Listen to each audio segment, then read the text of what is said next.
ಹೊಳೆನರಸೀಪುರ ಪಟ್ಟಣದ ಮಹಾತ್ಮ ಗಾಂಧಿ ವೃತ್ತದಲ್ಲಿ ಬ್ಲಾಕ್ ಮಹಿಳಾ ಕಾಂಗ್ರೆಸ್ ಕಮಿಟಿಯ ವತಿಯಿಂದ ಸಂಸದ ಪ್ರಜ್ವಲ್ ರೇವಣ್ಣ ಸಂಬಂಧಿಸಿದ ಅಶ್ಲೀಲ ವಿಡಿಯೋ ಹಾಗೂ ಸಂತ್ರಸ್ತ ಮಹಿಳೆ ದೂರು ದಾಖಲಿಸಿದ ಹಿನ್ನೆಲೆಯಲ್ಲಿ ಪ್ರತಿಭಟನೆ ಆಯೋಜನೆ ಮಾಡಲಾಗಿತ್ತು. ಬ್ಲಾಕ್ ಮಹಿಳಾ ಕಾಂಗ್ರೆಸ್ ಅಧ್ಯಕ್ಷೆ ಶ್ರುತಿ ಗುಂಡಣ್ಣ ಮಾತನಾಡಿ, ಮಣ್ಣಿನ ಮಗ ಮಾಜಿ ಪ್ರಧಾನಿ ದೇವೇಗೌಡರ ಮನೆಯಲ್ಲಿ ಹೆಣ್ಣು ಮಕ್ಕಳಿಗೆ ರಕ್ಷಣೆ ಇಲ್ಲ ಎಂದರೆ ಬಹಳ ಬೇಸರವಾಗುತ್ತದೆ. ದೇವೇಗೌಡರು, ಕುಮಾರಸ್ವಾಮಿ ಅಥವಾ ರೇವಣ್ಣ ಅವರು ಹೆಣ್ಣು ಮಕ್ಕಳ ಪರವಾಗಿದ್ದೇವೆ ಅಂತ ಮಾತಿನಲ್ಲಿ ಹೇಳಿದರೆ ಆಗೋಲ್ಲ. ಮೊದಲು ಹೆಣ್ಣು ಮಕ್ಕಳಿಗೆ ಗೌರವ ನೀಡುವುದನ್ನು ಕಲಿಯಬೇಕು ಎಂದು ಆಕ್ರೋಶದಿಂದ ನುಡಿದರು.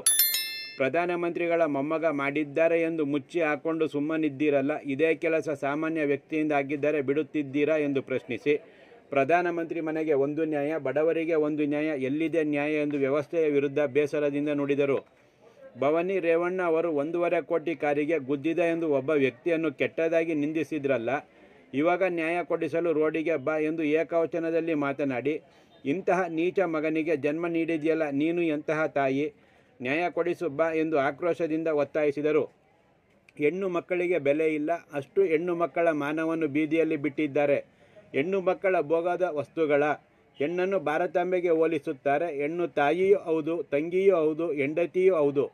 ಅವನು ತಾಯಿ, ದೊಡ್ಡಮ್ಮ, ಚಿಕ್ಕಮ್ಮ ನಡುವೆ ಬೆಳೆದಿಲ್ವಾ? ಹಾಸನದ ಮರ್ಯಾದೆಯನ್ನು ದೆಹಲಿಗೆ ತಗೊಂಡೋಗಿ ಹಾಳು ಮಾಡಿದ್ದೀರಲ್ಲ, ನಿಮಗೆ ಏನು ಅನಿಸಲ್ವಾ? ನಿಮಗೆ ಶಿಕ್ಷೆ ಕೊಡಲು ಆಗದಿದ್ದರೆ ಕದ್ದು ಹೋಗಿರುವ ನಿನ್ನ ಮಗ ಪ್ರಜ್ವಲ್ ರೇವಣ್ಣನನ್ನು ಕರೆತಂದು ಹಾಸನಕ್ಕೆ ಹಾಕು. ಹೆಣ್ಣು ಮಕ್ಕಳಾಗಿ ನಾವೇ ಶಿಕ್ಷೆಯನ್ನು ರೋಡಿನಲ್ಲಿ ಕೊಡ್ತೀವಿ ಎಂದರು. ಬಿಜೆಪಿಯವರಿಗೆ ಚುನಾವಣೆ ಮುಂಚೆಯೇ ಈ ಎಲ್ಲ ಸುದ್ದಿಯನ್ನು ಕಳುಹಿಸಿ ಟಿಕೆಟ್ ಕೊಡದಂತೆ ಒತ್ತಾಯಿಸಲಾಗಿತ್ತು. ಆದರೂ ಯಾವ ಮುಖ ಇಟ್ಟುಕೊಂಡು ಮೋದಿಜಿಯವರು ಇಂತಹ ವ್ಯಕ್ತಿಗೆ ಟಿಕೆಟ್ ಕೊಟ್ಟಿದ್ದಾರೆ? ಇಂತಹ ಕಾಮುಕನನ್ನು ನಮ್ಮಂತಹ ಹೆಣ್ಣು ಮಕ್ಕಳ ಮಧ್ಯೆ ಹೇಗೆ ಬಿಟ್ರಿ? ದಯಮಾಡಿ ಆ ವ್ಯಕ್ತಿಗೆ ಜೈಲಿಗೆ ಹಾಕದೆ ಗಲ್ಲಿಗೆ ಏರಿಸಬೇಕು ಎಂದು ವಿನಂತಿಸಿಕೊಳ್ಳುತ್ತಾ, ಪ್ರಧಾನಮಂತ್ರಿಗಳು ನ್ಯಾಯ ಕೊಡಿಸಬೇಕು, ಮೊದಲಿಗೆ ದೇವೇಗೌಡರು ಹೆಣ್ಣು ಮಕ್ಕಳಿಗೆ ನ್ಯಾಯ ಕೊಡಿಸಬೇಕು ಎಂದು ಗದ್ಗರಿತರಾದರು. ಪ್ರತಿಭಟನಾ ನಿರತರು ಶಾಸಕ ಎಚ್ ಡಿ ರೇವಣ್ಣ ಹಾಗೂ ಸಂಸದ ಪ್ರಜ್ವಲ್ ರೇವಣ್ಣ ಭಾವಚಿತ್ರವಿದ್ದ ಫ್ಲೆಕ್ಸ್ಗೆ ಬೆಂಕಿ ಹಾಕದಂತೆ ವೃತ್ತ ನಿರೀಕ್ಷಕ ಸುರೇಶ್ ಕುಮಾರ್ ಹೇಳಿದ ಮಾತಿಗೆ ಕಿವಿ ಕೊಡದೆ ಪ್ರತಿಭಟನಾ ನಿರತರು ಬೆಂಕಿ ಹಾಕಿ ಧಿಕ್ಕಾರ ಕೂಗಿದರು. ಪ್ರತಿಭಟನಾ ನಿರತರು ಉಪ ತಹಸೀಲ್ದಾರ್ ರೂಪೇಶ್ ಅವರಿಗೆ ನೀಡಿದ ಮನವಿ ಪತ್ರದಲ್ಲಿ ಸಂಸದ ಪ್ರಜ್ವಲ್ ರೇವಣ್ಣ ಅವರನ್ನು ಬಂಧಿಸುವಂತೆ ಒತ್ತಾಯಿಸಿ ವಿನಂತಿಸಿದ್ದರು.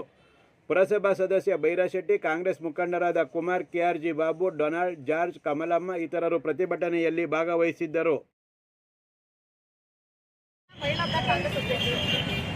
ಮಣ್ಣಿನ ಮಗ ದೇವೇಗೌಡರ ಮನೆಯಲ್ಲೇ ಹೆಣ್ಣು ಮಕ್ಕಳಿಗೆ ರಕ್ಷಣೆ ಇಲ್ಲ ಅಂದ್ರೆ ಬಹಳ ಬೇಜಾರಾಗುತ್ತೆ.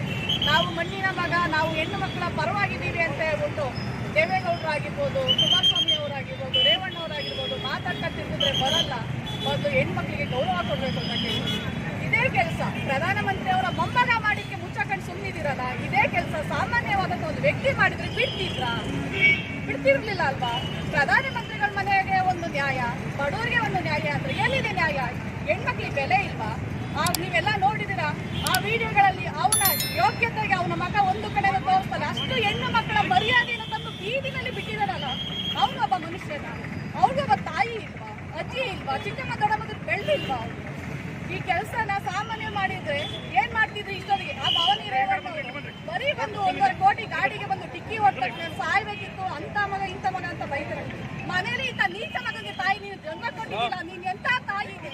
ಆರೇ ರೋಡಿಗೆ ಇವಾಗ ನ್ಯಾಯ ಕೊಡ್ಸೆ. ನೀನು ಬರೀ 1.5 ಕೋಟಿ ಕಾರಿಗೆ ಮೇಲೆ ಹೆಣ್ಮಕ್ಳಿಗೆಲ್ಲ ನಿಮ್ಗೆ ನೀಚವಾಗಿ ಕಾಣಿಸ್ತಿದಾರ? ನಿಮ್ಗೆ ಹೆಣ್ಮಕ್ಳಿಗೆ ಹೋಗೋದು ವಸ್ತುಗಳ, ಒಬ್ಬ ತಾಯಿನೂ ಹೌದು, ಒಬ್ಬ ತಂಗಿನೂ ಹೌದು, ಒಬ್ಬ ಬಡದಿನೂ ಹೌದು. ಹೆಣ್ಣು ಒಂದು ಭಾರತಾಂಬೆಗೆ ಹೋಲಿಸ್ತಾರೆ. ನಮ್ಮ ದೇಶ ಹಾಸನದ ಮರ್ಯಾದೆಯನ್ನು ಡೆಲ್ಲಿಯವರು ತಾನಾಗ ಹಾಳು ಮಾಡಿದ್ರಲ್ಲ, ನಿಮ್ಗೇನು ಅನ್ಸಲ್ವಾ?